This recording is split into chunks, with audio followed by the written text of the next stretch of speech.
Hello, my fellow fallible human. Welcome to the Harmonious Mind. This is a moment to slow down and settle your nervous system. My name is Tanya MacIntyre, your mindfulness mentor. These short reflections are designed to help you find steadiness, perspective, and a gentler rhythm in your life. Let this meet you the way music does, openly, curiously, without pressure. Hopefully there's nothing for you to achieve today and nowhere else you need to be. Just be here, in the present moment. Today we'll explore how finding stillness in the storm can contribute to our better mental health. I recently sat with a client who is facing the unthinkable. Between the looming shadow of homelessness, the weight of past bankruptcy, and physical ailments that prevent them from working, they spoke of ending their life. This is a person who once navigated the heights of real estate investment. It's a stark reminder of how quickly the landscape of our lives can shift. Their story is actually a localized echo of a broader struggle that's happening, at least in this country. In Canada, many of us are navigating the thin line between stability and crisis, with housing insecurity and debt becoming a collective weight. When we witness this level of suffering, it's easy to understand why those working on the front lines experience such profound burnout. It is heavy, heavy work to hold space for people who are suffering.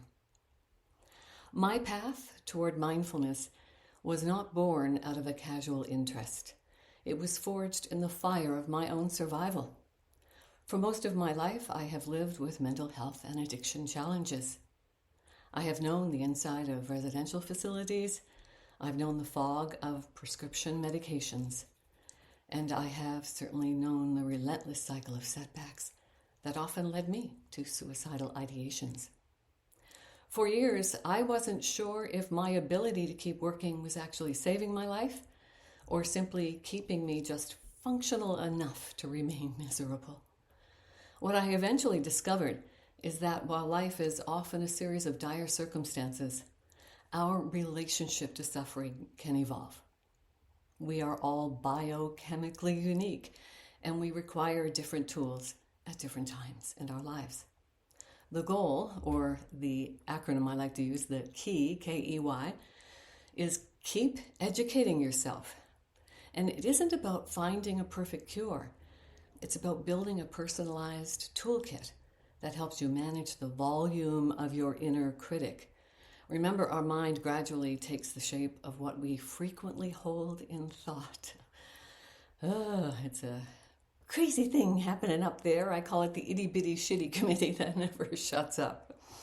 But by practicing specific strategies, we don't necessarily stop the waves of life from coming, but we do become more skilled at surfing them. To navigate the highs and lows of life without relying solely on external numbing and prescription drugs, or other drugs, alcohol and other drugs, I have 4 pillars of practice that I call my formula for freedom. The first one is awareness, recognizing that most of our thoughts are often unhelpful. And that can actually be helpful when we recognize that most of the thoughts are unhelpful. So once we see them as what they really are, ants, automatic negative thoughts, then we can start to slow them down with mindful practices that create new paths with fewer ants. And then there's avoidance. We can be intentional about the environments and the people we allow into our space.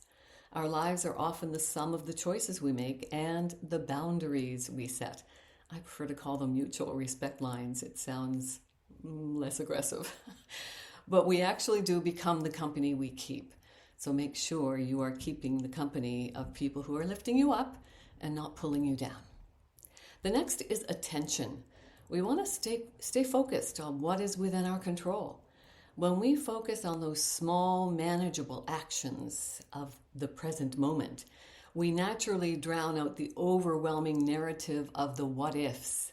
We can get lost in that madness if we let ourselves drift to the future and the unknown. I mean, who was it? Mark Twain, I think, who said the only certainty of life is life's uncertainty. Next is acceptance. This is a big one for me, and it took me far too long to get here. So I'm hoping by me sharing my experience, it will help you expedite your journey along the path a little bit. This is another daily active practice. It's the bridge between resisting our reality and finding the peace necessary to change that reality, to work in our favor. My favorite motto is, what can I do from where I am with what I have today? If 12-step doctrine taught me anything, it's to live one day at a time. That's all we have to do.